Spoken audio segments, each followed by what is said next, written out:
Dear participants, dear friends, dear EIPTN members, it is a pleasure and an honor to welcome all of you to this new type of global digital encounter. Nearly 5 years elapsed since the Global Digital Encounters were founded at start of COVID, and thousands of participants from all over the world, hundreds of academics from all over the world have lectured on the topics related to modernization of the intellectual property system. Time has come to reflect on how the intellectual property system is shaken by other issues, in particular by artificial intelligence. And this is why, together with Fide, EIPTN, the European Intellectual Property Teachers Network, jointly with the Fide Foundation, has decided to create the Global AI IP Talks. These are special talks dedicated precisely to the fact that new challenges are connected to the eruption of artificial intelligence, and especially artificial intelligence gets protagonist of IP, is challenging IP and the IP family. As of this month, we are developing apart, separately from our traditional Global Digital Encounters, this new series of encounters dedicated to empowering the IP family, academia and professionals also, in living with AI and in using AI. This is why we call these new series of talks the Global AI IP Talks. And for this very event, EIPTN, the European network, pools its forces with Fide by having one of our EIPTN eminent committee members, Professor Priya Kohli from the University of Copenhagen Business School, She's Professor of Law, and she's a star of Scandinavian intellectual property. We are therefore extremely proud that not only does she bring IP, European, Scandinavian, European, worldwide IP in the forefront, but she connects it with the methods we need in order to make IP closer to our audience. That means how we use artificial intelligence. This is, for the time being, a cycle of 4 Global Digital Encounters in the format of the Global AI IP Talks. This new format is a format that is aimed at permitting you to better master various tools that artificial intelligence offers and various possibilities that speed your work without abandoning the central position of the human being in creativity. This is something that on which Priya and myself are really absolutely convinced of, and this is why we are running this 4 seminar cycle. Every month there will be one today, another one in March, another one in April, another one in May for the time being. We are super keen that you interact through the chat, and Priya will also throughout react. So the style is a bit different than the traditional GDE. The style is even less formal.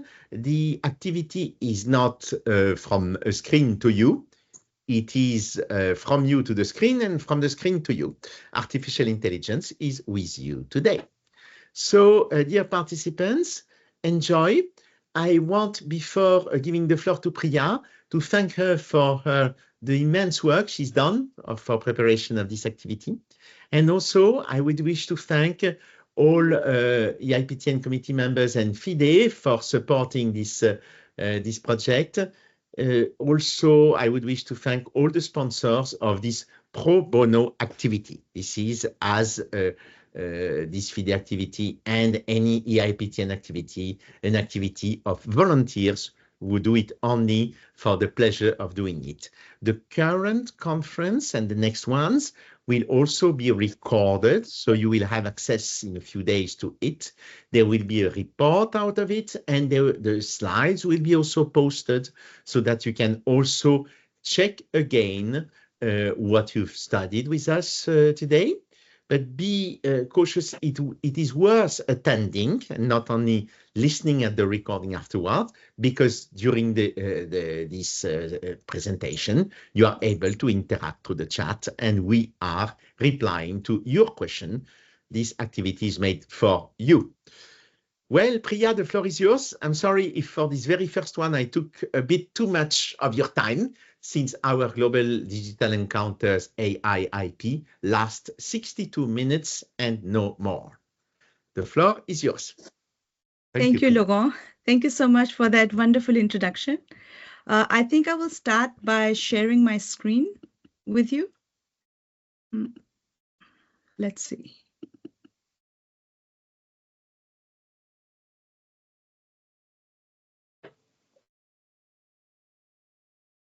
Are you able to see anything yet?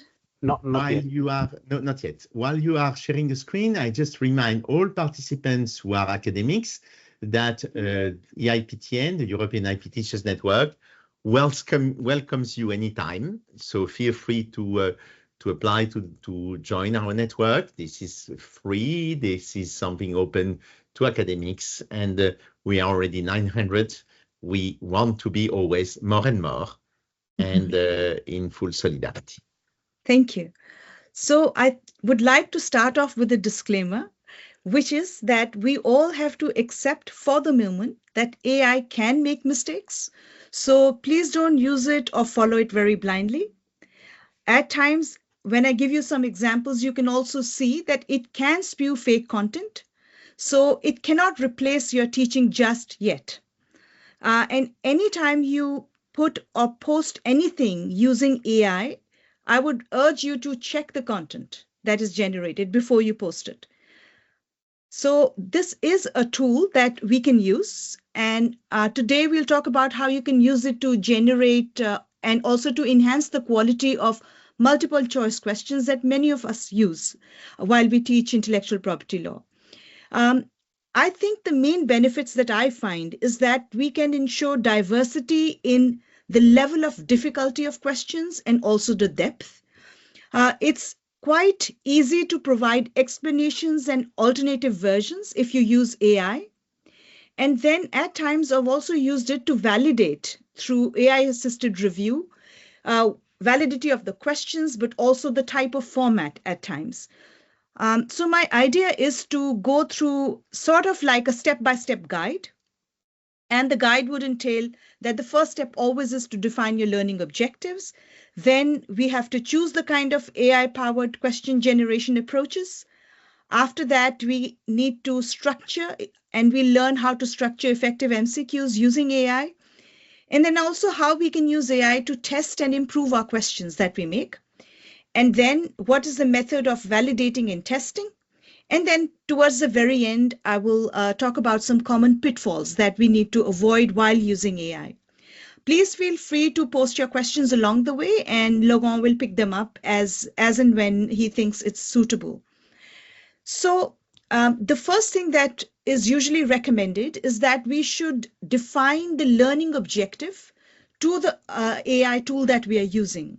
So for example, if you have an introductory class on IP law, you might want to tell the AI that my learning objective today is that the students should be able to understand the different types of IP, such as patents, trademarks, copyrights, and trade secrets.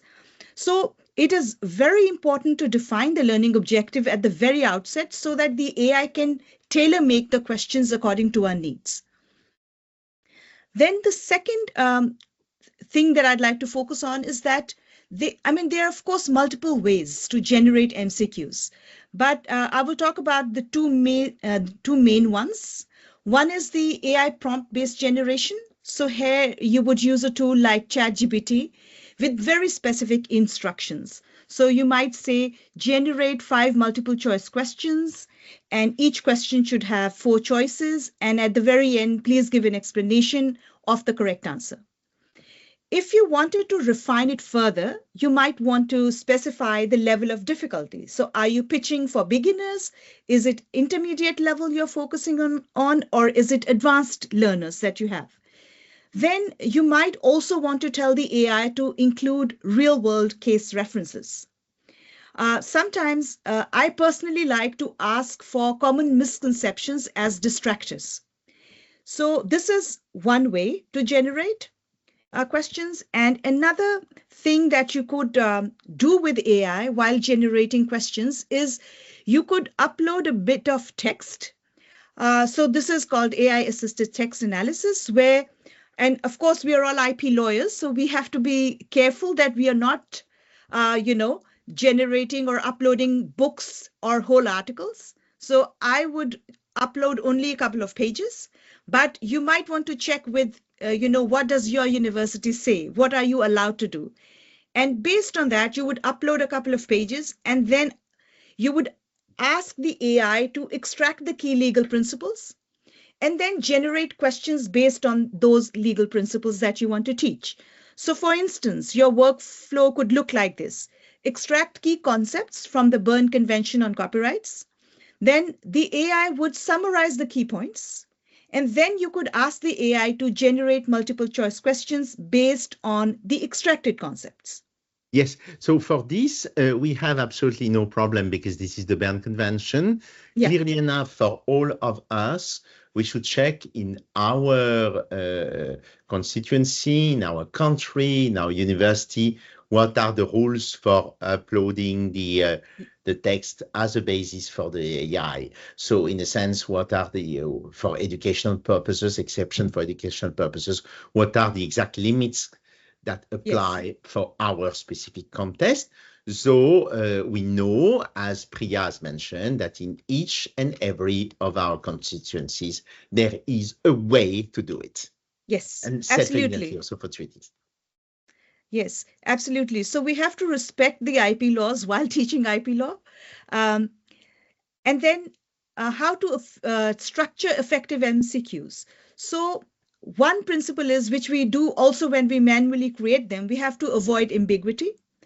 And framing of the question based on legal principles is something that I use quite a lot. So I would say something like, which of the following is not a requirement for patentability if I'm teaching about patents? So another thing that you can do to AI to enhance the quality is of the questions that the AI gives you is to give the AI an example of what you like. So I would give that as an example, and then you will see that the AI might give you this example with distractors. So novelty, non-obviousness, industrial application. So the correct answer, of course, is commercial success. That is not a criteria. Then we also need to make sure while we are testing and validating that there is only one correct answer. And then I would always ask the AI to provide an explanation at the end, which the students really appreciate.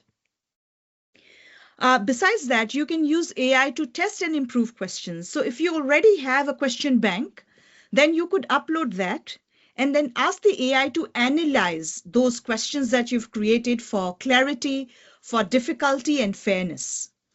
Then the AI can create different versions of the same questions for adaptive testing. So your prompt here would look like, rewrite the following MCQ in a more challenging way. So for that purpose, you can use AI as well. Then when you start out, I would suggest you should do some pilot testing. So the questions that you've generated using AI, you could use them in small exams or quizzes to your class to gauge their effectiveness. And when you can also analyze the answers that your students have given, the responses that they've given, to sort of identify weak spots. And you can use AI to do this analysis for you. Then the kind of platform that you use is also something we all think about. Personally, I've used ChatGPT quite a lot. I've used Copilot quite a lot. Copilot, my university allows us to use that.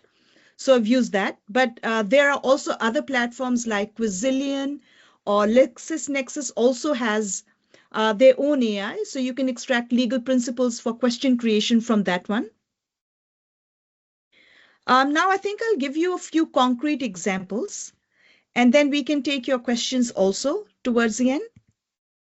So this example is based on a very short text that I uploaded. I uploaded a couple of pages from a text called A Very Short Introduction by Shiva Vaidyanathan. It's Introduction to Intellectual Property Law. And in this particular text, the author has used Starbucks as a case study. So the first step was I uploaded a few pages in PDF format, and then you can see the screenshot that I took of while I was making this. So I asked AI, can you make multiple choice questions based on the text with answers? So the AI gave me this. I will show you on the next slide.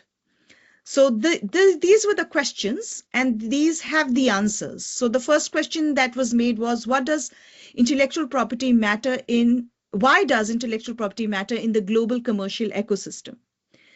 And then the correct answer you can see here, the AI suggested it plays a key role in both cultural meaning making and commercial activities.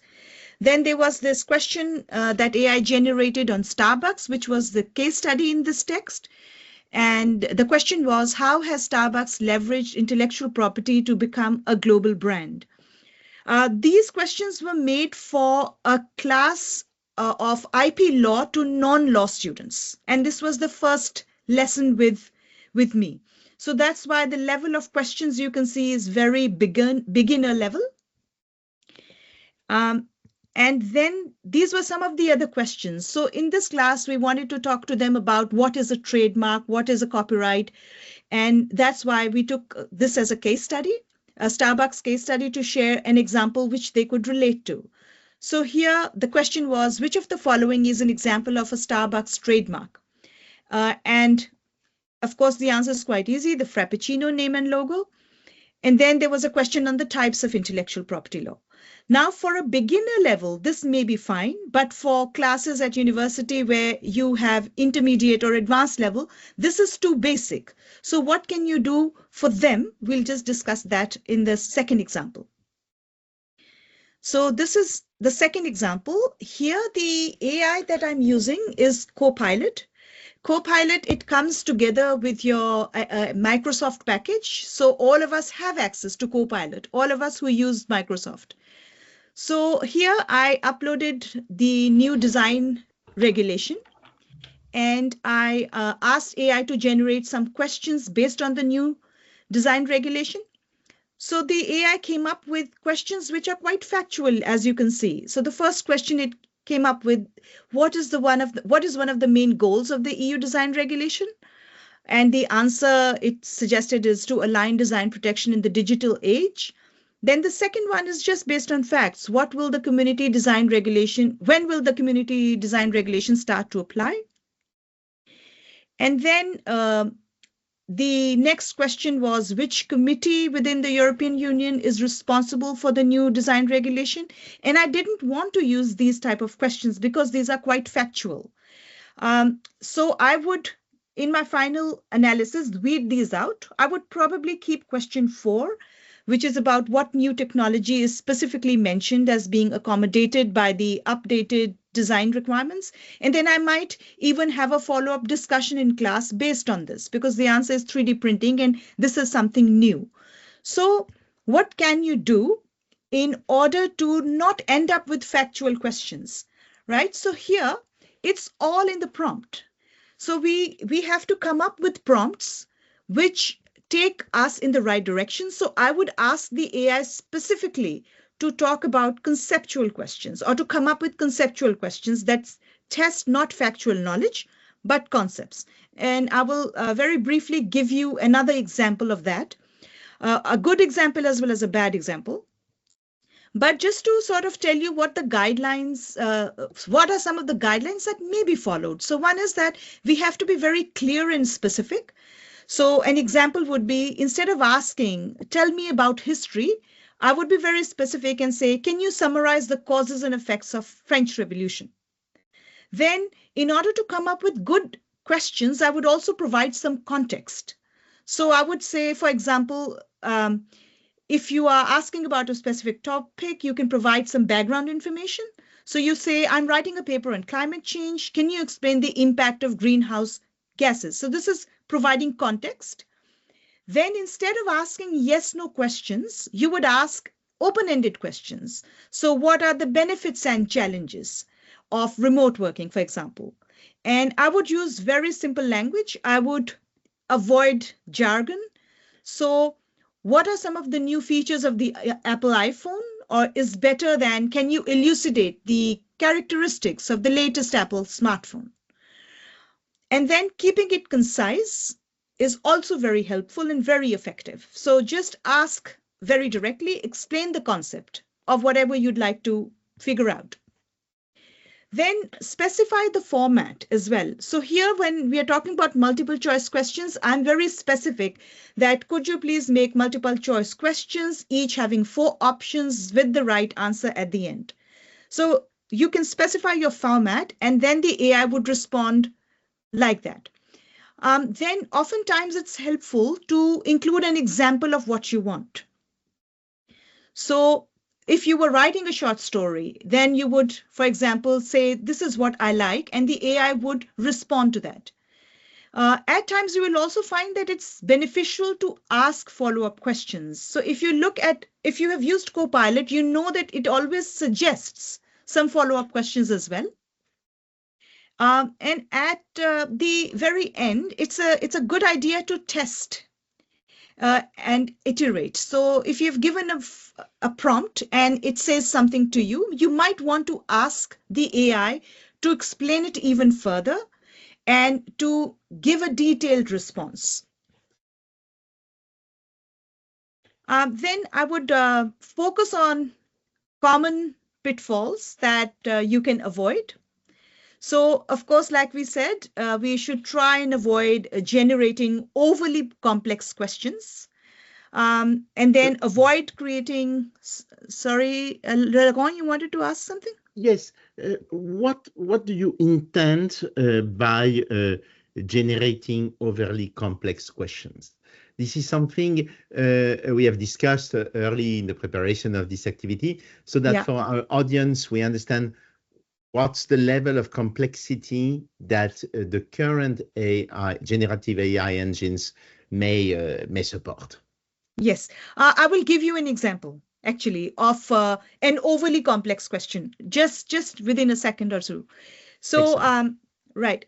So an overly complex question would be that has language that is overly complex or has negatively worded questions.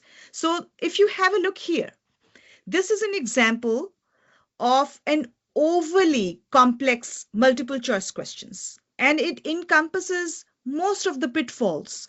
So if you read it, which one is absolutely not a component of why patent law is considered different from other IP laws? Except for the following, choose the only one that doesn't really definitely not apply. So I've purposely made it we've exaggerated this one. It is overly bad, but this is just to sort of state what a bad question looks like. So if you take a second or two to skim over it, you will see that this question has major flaws. We've used actually triple negatives. We've used not, except, doesn't really, definitely fit in. It has inconsistent length in the options that are given to the student. The language is very ambiguous. Terms like arguably, might, possibly, in some cases is used. All options contain hedging statements, and none of them are definitely correct. It also has historical inaccuracies mixed with the facts. Then option D is a none of the above variant that is needlessly complex. And there's no clear correct answer. And the wording is also unnecessarily complex. It has mixed multiple concepts that are being tested without any clear focus. And we are using vague qualifiers like most, some, or certain. So if we go back, we are trying to understand which is not a component of why patent law is considered different from other IP laws. And these were the flaws that we just discussed. Now, if we wanted to improve this, we could definitely just state what distinguishes patent law from other forms of intellectual property protection. And then you have clear options, 4 clear options. These options, they are clear, they test specific knowledge, and they have unambiguously one correct answer. The kind of language that is being used is clear and precise. So when you're using AI, sometimes you might put in the right prompt that please make a question on patent law and distinguish it from other forms of intellectual property. And the AI might generate a question which is overly complex. So in that scenario, your next prompt to AI would be, could you make it more concise? Could you make the language more precise? And then the AI would reach this type of an answer. So, sorry? I have questions. I have 2 questions in the chat. Yeah. One from Luis Garcia Segura, who mentioned that, the certification questions are very flawed and overly complex. So that's a comment more than anything else. And there is a question from our esteemed colleague Haris Azic from Bosnia.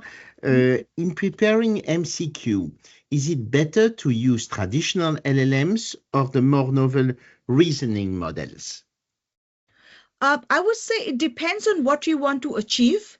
So if you want to get the students, and again, what is the level of the student? Is it beginner, intermediate, or advanced? So if you're looking for factual type of questions where you want to see the expanse of knowledge that they have, I think ChatGPT would function well.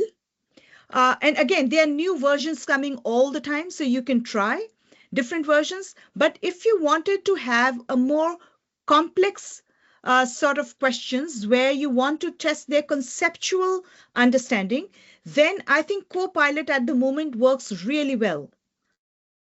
I wonder if I've answered your question. Otherwise, you can ask me a follow-up question too.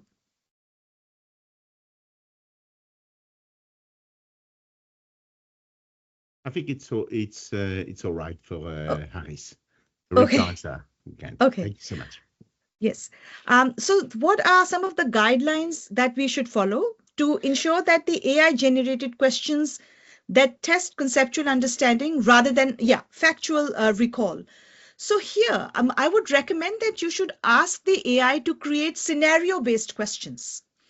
And then you ask for questions that require application of knowledge. So instead of specifying what, you can say why and how questions, right? And include prompts for comparisons and relationships between concepts. And you can also request questions that involve problem solving. So I'd like to actually give you an example of that. So this is one of the prompts that I gave. And I told the AI, and the AI said, okay, let me create a conceptual MCQ that tests understanding of EU design regulation principles rather than mere memorization. So here, the AI actually created a scenario where the student would have to apply the understanding, and it's not memorization. I think that's also something that you were asking about. And here I've used Copilot in this situation. So as you can see, you can probably read the question. Yes. Yes. So this question, it tests several conceptual understandings. First of all, it tests the distinction between aesthetic and technical features. Then the technical function exclusion principle in design regulation, the scope of EU design protection, and also the relationship between different IP rights. So you can create these questions if you specify in your prompt that it is conceptual understanding that you'd like to test. So here, while the correct answer is B, it requires the student to understand the fundamental principles that design rights protect appearance and not function, and that design rights apply to that the technical function exclusion applies to designs.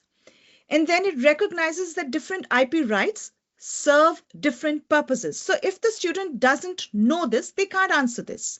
So here you can test their conceptual understanding. And then you have given a situation and the student is required to evaluate that complex situation where aesthetic and technical elements intersect. Right. So I'm happy to take your questions in the last 25 minutes or so that we have. Yes, there are several. There are quite numerous ones. In particular, we have one from Alison first, from our distinguished member of the EIPTN committee, who is also emeritus professor in the UK. MCQs are valuable for teaching as opposed to assessment. I'm wondering if asking students to generate MCQs to help each other learn with validation from teacher before sharing is something to try. I think that's a great idea. I think it's worth trying. I would also say that, and of course, this is with caution. I think it's really great that Alison mentions with validation from teacher before sharing so that the teacher can screen through whether the questions that have been generated are okay, because at times you will observe that the AI can sometimes come up with questions which you might think is not really relevant or not correct.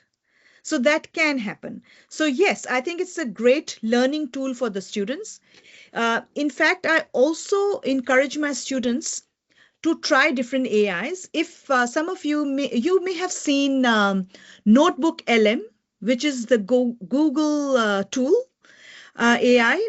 That particular tool, if you upload a text, that will generate a lot of questions all by itself, like it develops a briefing note. But that briefing note usually is very good. But at times, you might have to assess. So as a teacher, I wouldn't say you rely on that, but asking students to not only make MCQs, but also to ask each other questions that AI generates is actually a very good idea, because it helps them clarify a lot of questions that they might already have in their mind. And that is a good conversation starter, especially if you're doing group discussions in class. Thank you very much. I would wish to raise more than a question, a comment made by David Gutierrez Garcia, who is from EIPO and contributes to produce EIPO materials. By the way, I am very proud of, as EIPTN chair, of the very strong presence today of EIPO officials and of EPO officials to to this session. So David mentioned that for MCQ design, he recommends strongly a book which is in line with the guidelines you are mentioning. And you can all see in the chat the reference to this book for your knowledge. And we will also insert in the recommended readings after this very session. We always insert some recommended readings, and we will, of course, insert the publication proposed by David. Also, for those who can check the chat, Patricia Covarrubia from Buckingham University is also sharing her experience with in using LLMs for preparing materials for neurodivergent individuals. And this is something quite fascinating. So dear participants, do also have a glance on this central issue. We continue to open the floor for additional questions.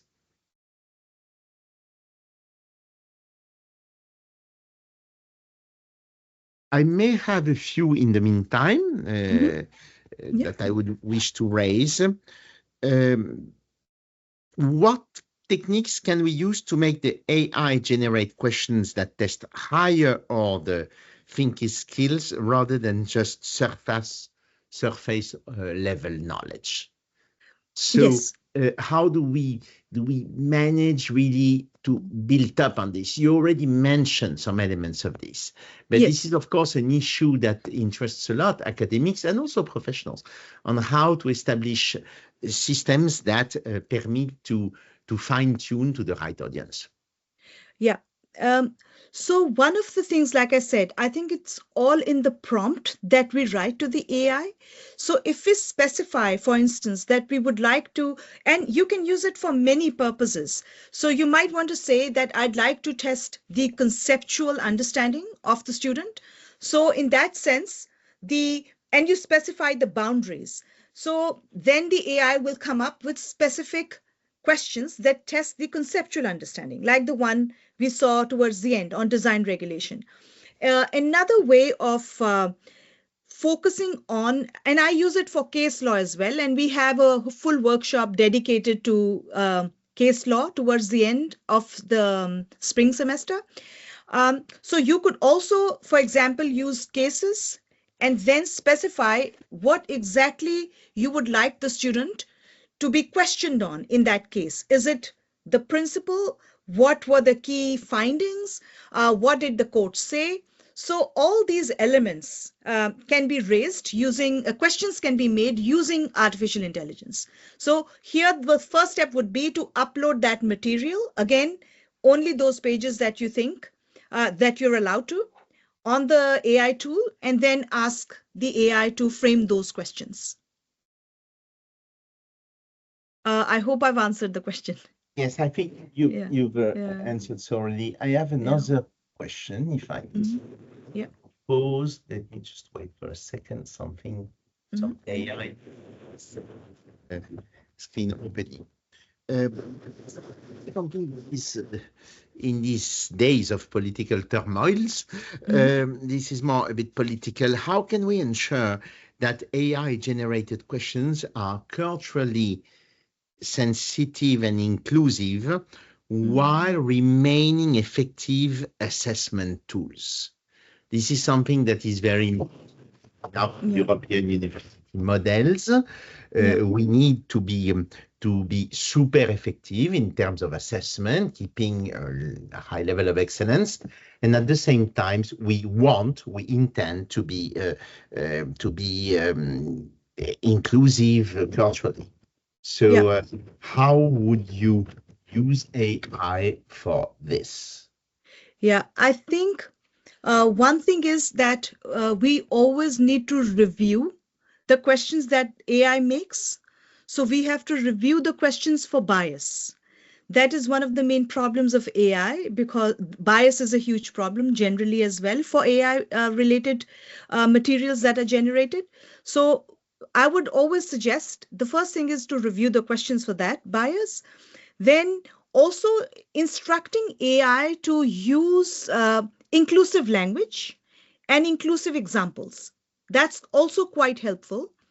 And then in the questions that are framed and in the instructions that you give to your AI via the prompts, I would avoid culture-specific references. Another thing that is advisable is to consider the diversity perspectives and make scenarios relevant to different backgrounds. So even if we are generating questions, in the instructions or the prompts that we give to AI, if we make these specific instructions, there are chances that we can avoid culturally sensitive issues. So reviewing the questions, using inclusive language and examples, asking the AI to avoid culture-specific references, and also using scenarios which are diverse, pertaining to different backgrounds, I think would be really helpful. Thank you very much, Priya. I have another question which is a bit tricky as well. We are somewhere between the third and the fourth generation of AI, and certainly between generative AI and global intelligence AI.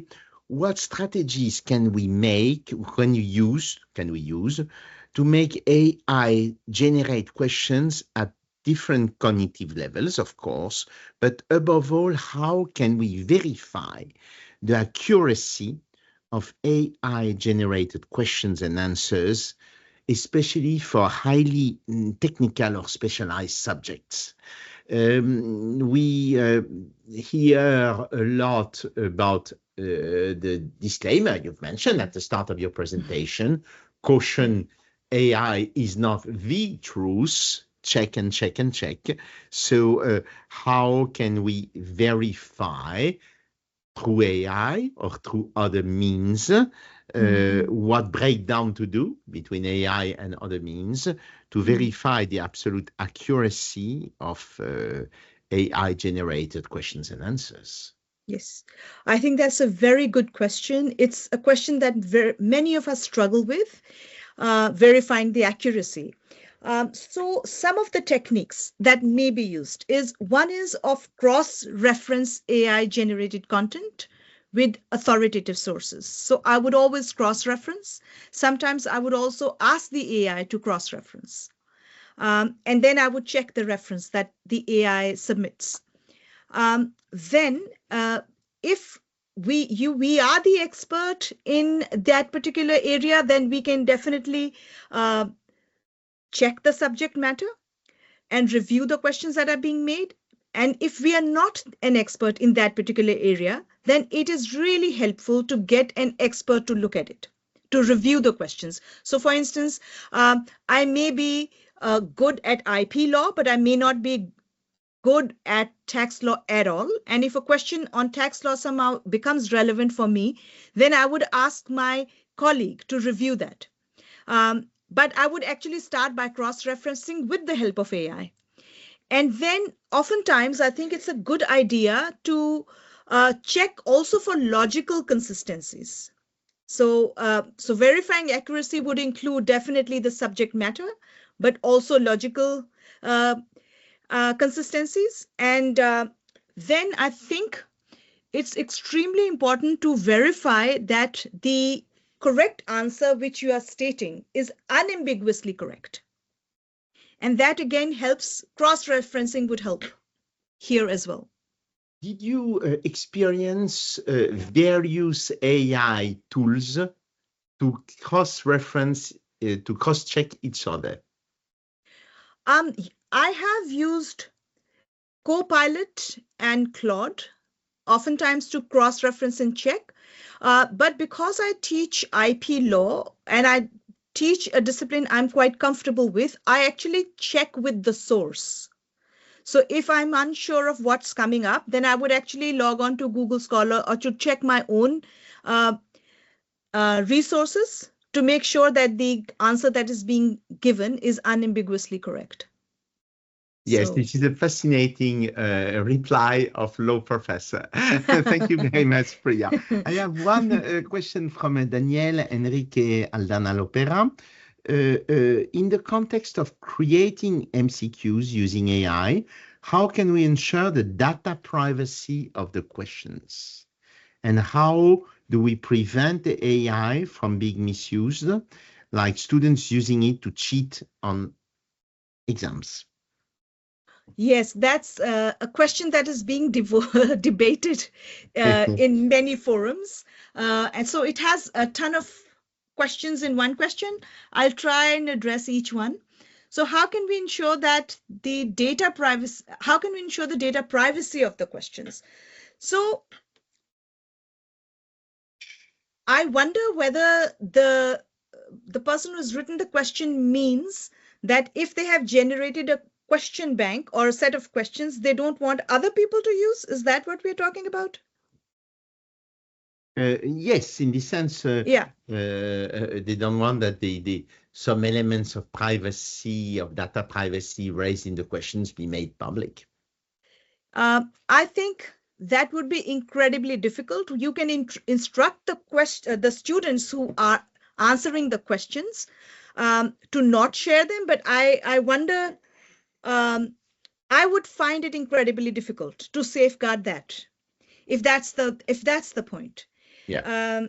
And how do we prevent the AI from being misused, like by students using it to cheat on exams? I can tell you what we did, which seemed to have worked for now, at least. So we have a course called Market Development, where I teach IP component in that particular course. And the teacher in that particular course came up with the idea that we are going to ask students to develop a product in the entire course. And while developing that product, they had to go through certain stages. So IP being my module, and there was another teacher who was teaching them about business models, and another teacher who was teaching them about prototyping and so on. So the exam question was a reflection paper on using on reflection on how they developed their product using theory and literature that they have studied. So in this particular scenario, they had to talk about their own experience, but they had to supplement it with the theory, and they had to supplement it by what they had learned, what they had applied, and how they had applied it. So that was the entire exam. And a report of about 10 pages was to be done. So in this particular situation, they can use AI for theory, but to learn theory.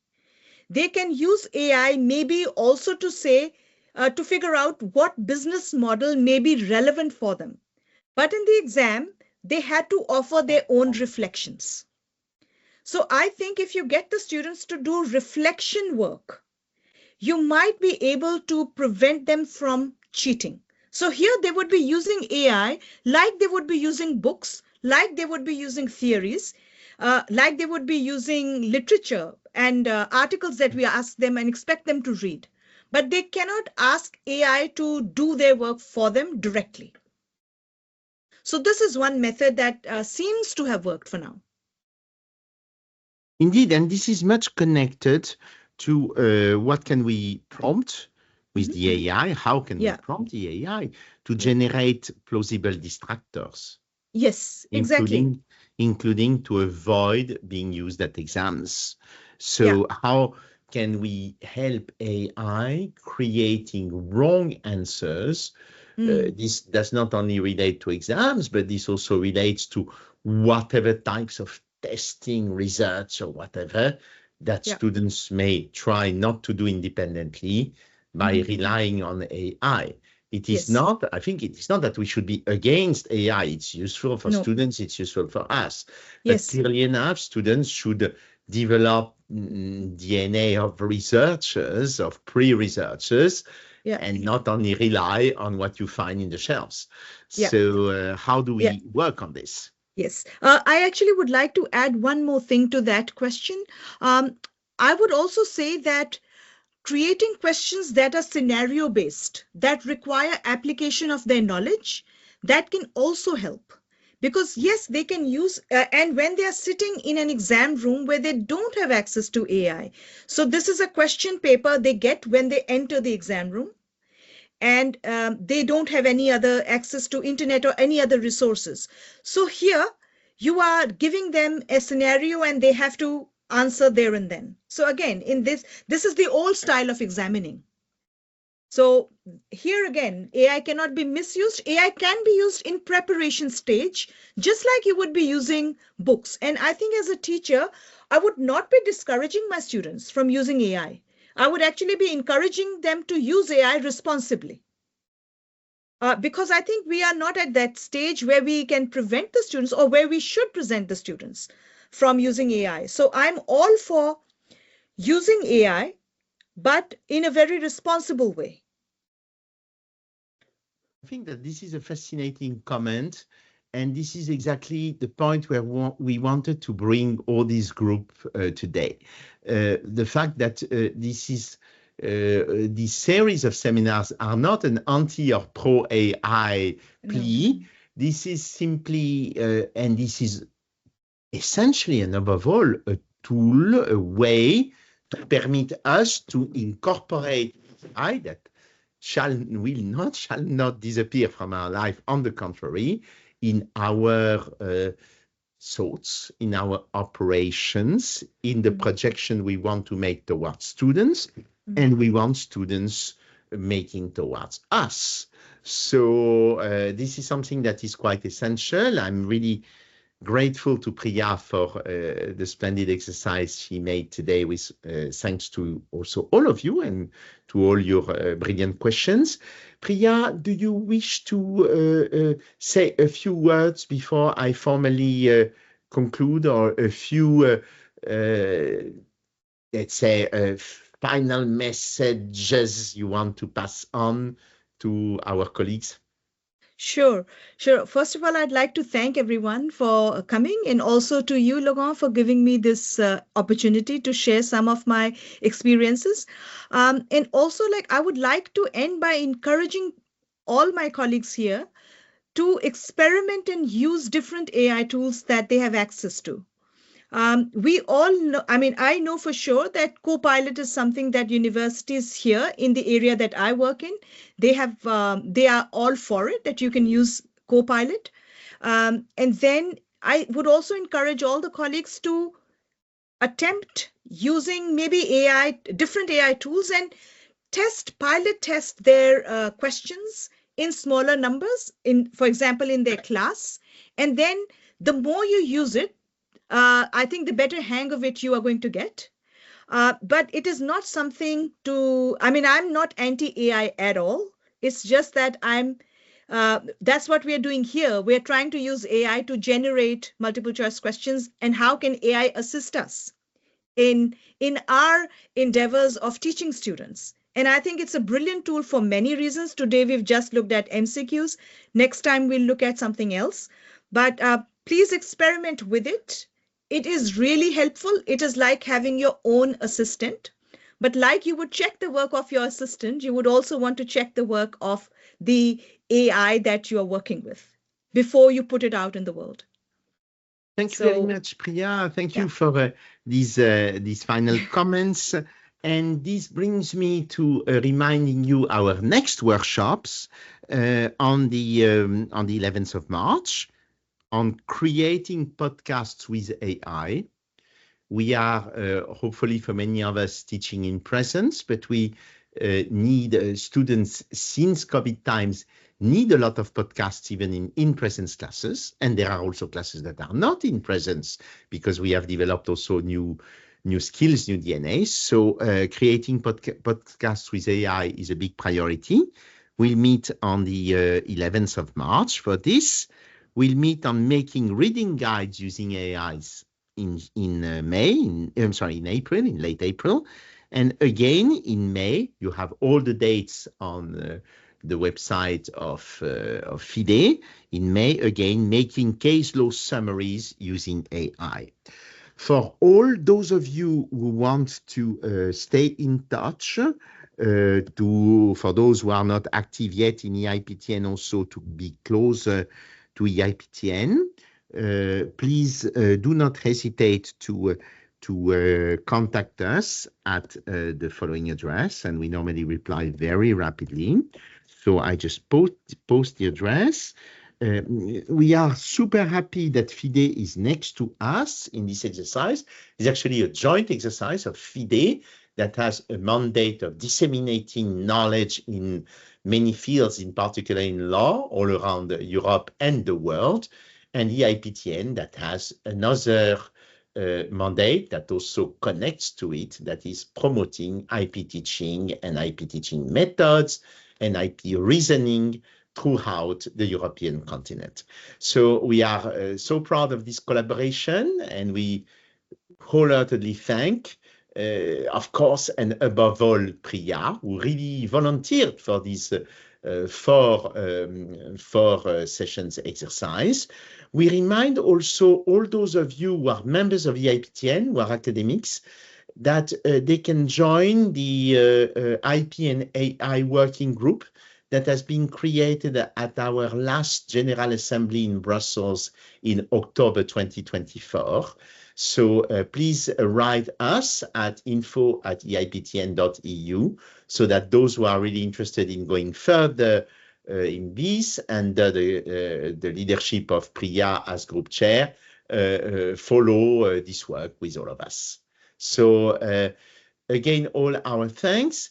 At the next session, we decide that at each session there will be another EIPTN committee member to be the discussant of Priya, and EIPTN committee member Ulrika Wennersten, who is distinguished professor, associate professor at the University of Lund in Sweden, will be the next discussant and moderator at the 11th of March session that you should not miss. So let's meet at the latest in less than a month's time. Thank you very much for your attendance. And we now end this session. We are really, really grateful for the questions as well from all of you. We are here to serve our constituents, our community, and we are so happy to make something that is as much interactive as possible, and each time more interactive thanks to all of you. We wish you an excellent evening and an excellent week as we are on Monday. Thank you. Thank you.